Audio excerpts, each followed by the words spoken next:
Hey guys, Monke AU here with another video, and today we're going to be looking at my UFC Saudi Arabia predictions. This is a great fight night. I'm really excited. There are a lot of good fights on this card that I'm not going to cover, but I'm just going to cover the big three, the big ones that we all really want to see.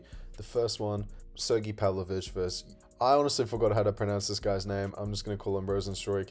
I don't really think there's much to this fight necessarily. I just think Pavlovich is going to knock out this guy. And I say this because Rozenstruik, it's a bad look when you can't put out Tai Tuivasa. If you can't put him out within 3 rounds and he's getting pieced up easily by all the other guys he faces, it's not exactly a good look. And Sergey, by all means, is not washed because he fought Volkov, who's on a different level right now and should be the #1 contender other than Magomed, right? Because he beat Cyril Gane and he beat Pavlovich in an incredible fashion.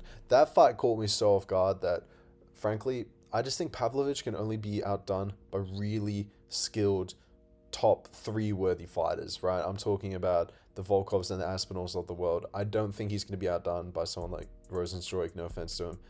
So I'm going to say Pavlovich by KO, and I think the odds makers agree with me. Next fight, Shara Magomedov versus Michael Venom Page. This one's tricky, but I've got a feeling MVP is going to win this fight because someone pointed out that Shara doesn't have one punch knockout power, right? Or the kind of power that just puts you out. Because if you really think about it, all his knockouts, that spinning back fist, whilst that was insane, that was a 1-2, right? And it was only after he dropped his guard fully. Going against MVP, this guy is tough. He's a really tough problem to solve, and his striking embarrasses people. And I know, you could say, okay, listen, he fought Kevin Holland, who, all things considered nowadays, is a bit of a journeyman, but you do have to respect the fact that MVP outstruck Ian Gary, who's a very solid fundamental striker. And also, MVP has been doing this stuff for years. It's his bread and butter. I think this is going to be very back and forth. I've just got a feeling that MVP gets this done, because people saying Shara by whatever you want, I'm not sold on that completely. Realistically, I don't think either of these guys get knocked out. I think this does go the distance. But I think it's going to be interesting. Another aspect to consider is going to be who's going to shoot the first takedown. I've got a feeling that MVP is going to be the first one to shoot a takedown. Now, if he does, this is going to be good strategically, but really bad for his PR, because if he wants to be known as this exciting striker guy, you can't be shooting takedowns because then it makes you seem like you're the weaker striker. And if Shara ends up losing because of takedowns, then people are just going to complain, right? So I think MVP will shoot. I just watched an interview and he said he's not. He thinks Shara will, but he's ready to do it if it really comes to it. Regardless, this is going to be a really interesting fight to watch. All things considered, this isn't very influential for the rankings necessarily because MVP is probably going to go back down to welterweight.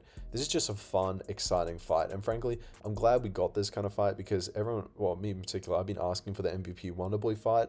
And since that's not happening, this is the second best thing we can get.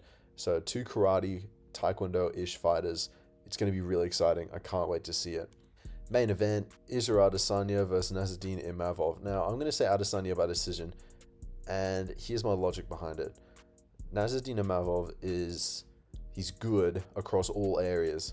But the problem is that Israel Adesanya is exceptional when it comes to the striking. And if Imavov is just good, that doesn't mean he's got excellent takedowns, right? Sure, he's taking the likes of Brendan Allen, and he's piecing up people like Jared Cannonier, say what you want, and he's knocking people out. But come on, this is Adesanya we're talking about. I'm just gonna be honest. I'm a little biased. I want Izzy to win. I don't want to see Imavov beat this guy. And now that I really think about it, Adesanya was taken down by Dricus's really sloppy strikes, but that was because Dricus is a phenom and his striking is so bizarre that it catches people off guard. And to be fair, Izzy was wobbled, then he was taken down. Do I think Imavov goes out there and starches Izzy? No way. Do I think Izzy goes out there and knocks out Imavov?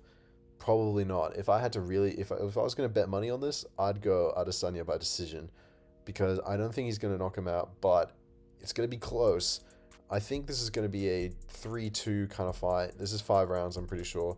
So I'm going to favor Izzy just because his striking is going to be good enough and his wrestling defense only has to be so good.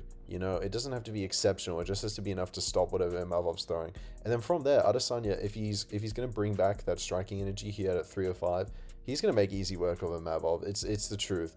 you know. And Imavov, he had a really bad first round against Brendan Allen, and to be fair, that's because the takedown caught him off guard. It totally threw off his game plan, and he came back later.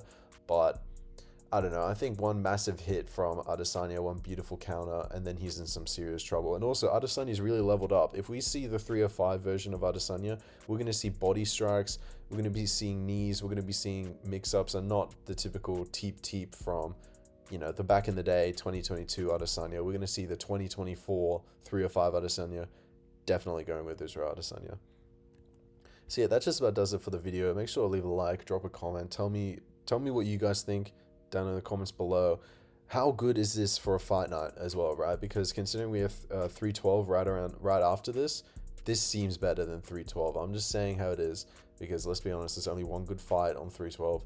Still, this is going to be really interesting. But yeah, make sure to leave a like down below, leave a comment. Do you think these predictions are good, bad? And yeah, I'll see you guys in the next video.